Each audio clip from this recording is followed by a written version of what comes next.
Hello everyone and welcome. Make a cup of your favorite drink and get comfortable because this is a wonderful time for new stories from YellowCat. Send your own stories in the comments below and maybe they'll be in our new video. Subscribe to the channel if you're not subscribed yet. Let's get started.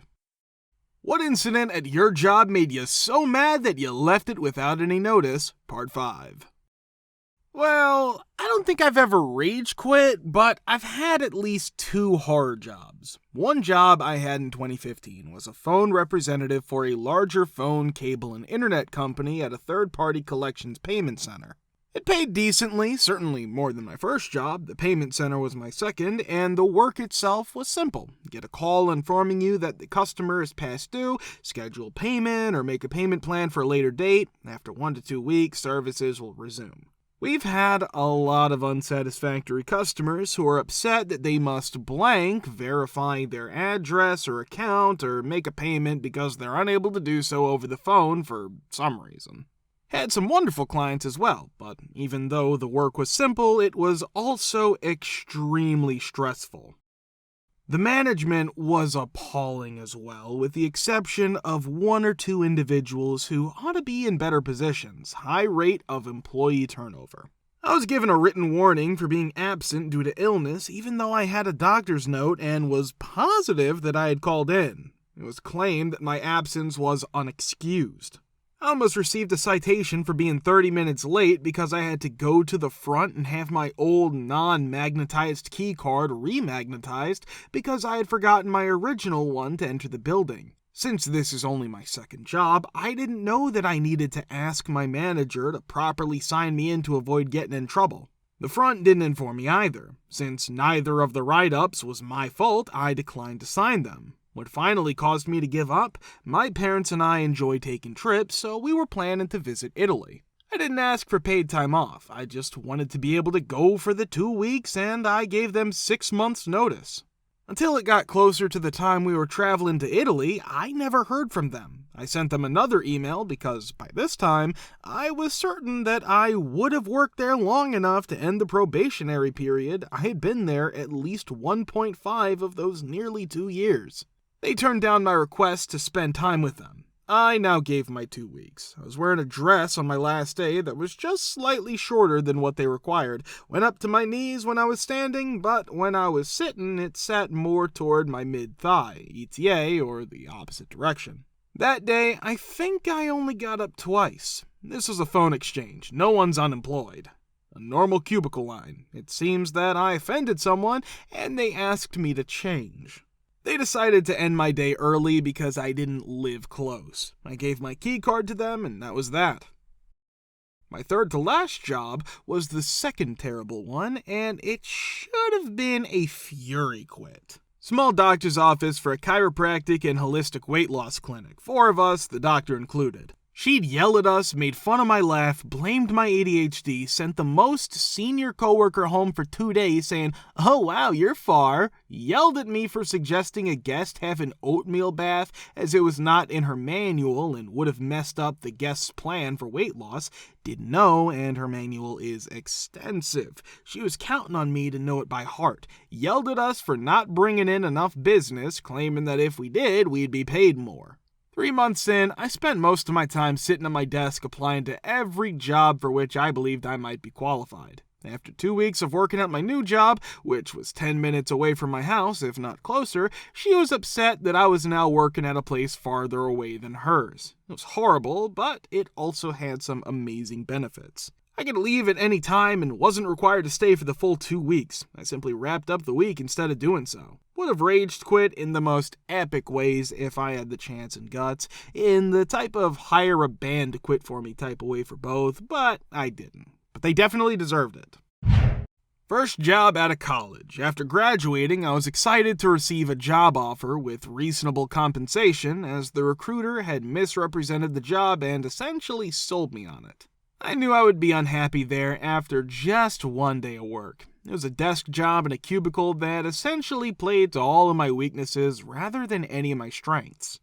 I'd made friends with many of my coworkers at all of my previous jobs because I truly enjoyed their company, but everyone was just grumpy and petty here.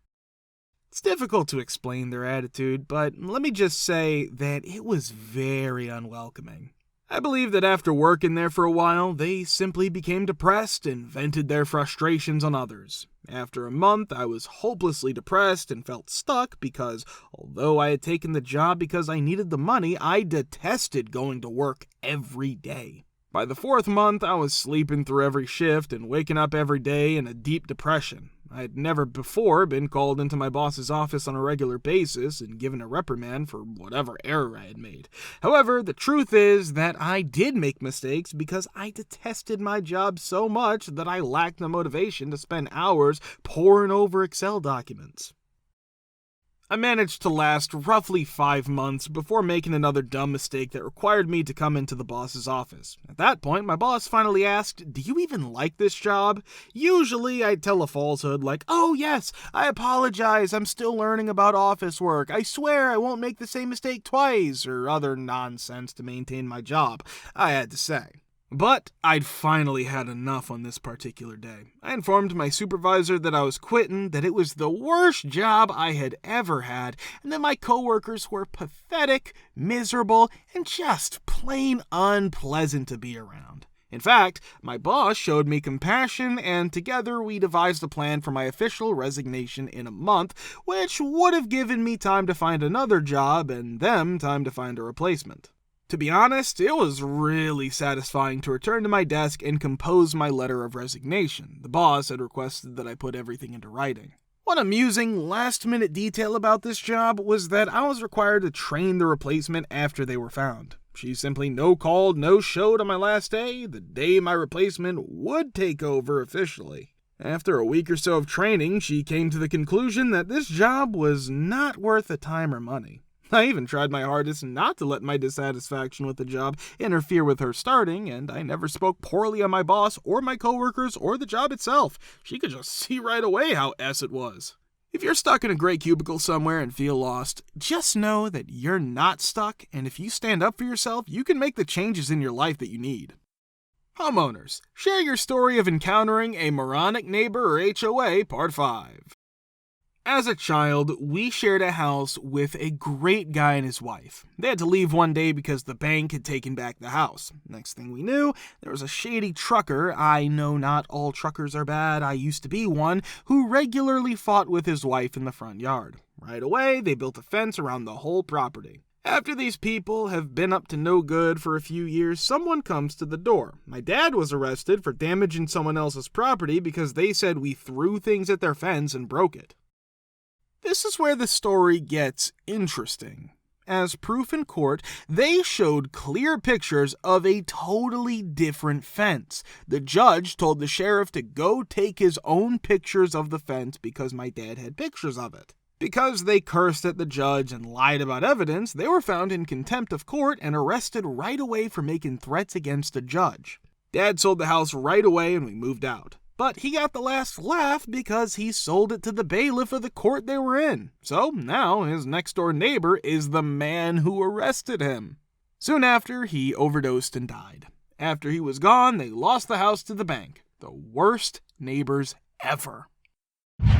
So, we have a shared driveway that's about 350 feet long, looks like a Y. Approximately 9 or 10 years ago, Comcast was installing cable at our house. Additionally, they're meant to pass by the neighbor's house and along the driveway per the easement. The neighbor's wife then yells at the Comcast guy and rushes outside, telling him he's not allowed to enter her yard. The Comcast guy, for whatever reason, hears this and chooses to drive under the driveway. This results in a noticeable dip in the driveway and a small section of the driveway collapsing. Enraged, my parents insist that the neighbors foot the bill for fixing the driveway. The HOA then shows up and threatens to fine us for each day the damage is not fixed.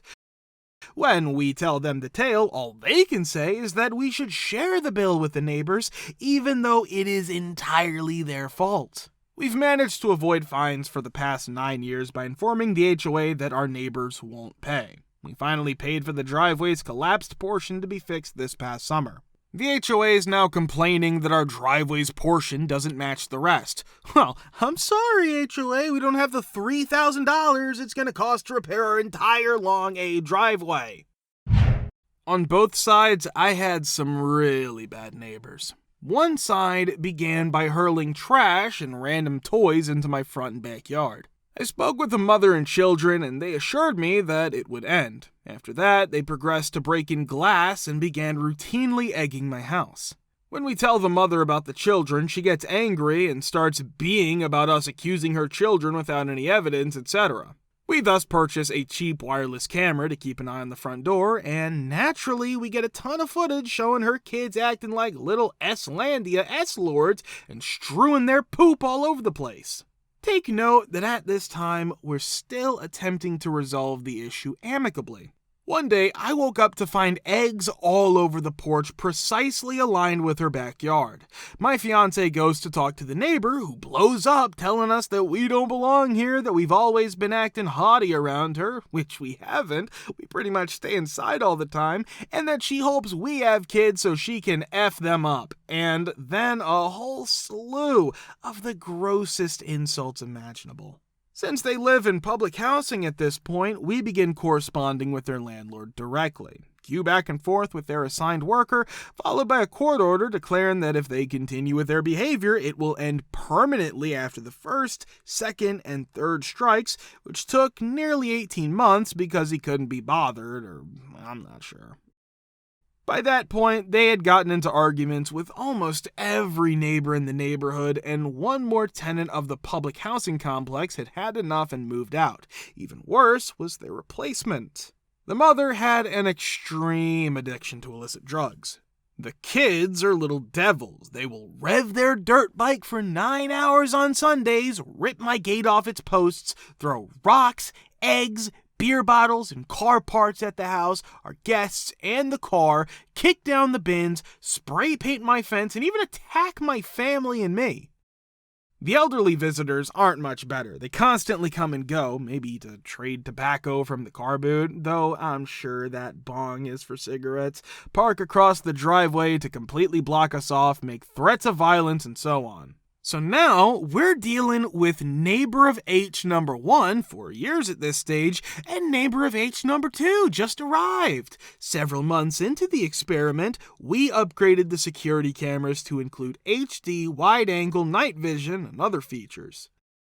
The amount of evidence we gathered, 6 gigs of videos, screen caps, photos, and recordings for each neighbor, allowed us to get the first one moved, i.e. move on your own accord or we'll kick you out, and the other one permanently evicted. We also wrote pretty much every local and federal politician who was willing to help. I'm not sure I emerged victorious from 5 years of H, which included 1.5 years of H Power 2. I was told a wonderful story by my mother about the vengeance that one of her clients took after being harassed by a tyrannical homeowners association.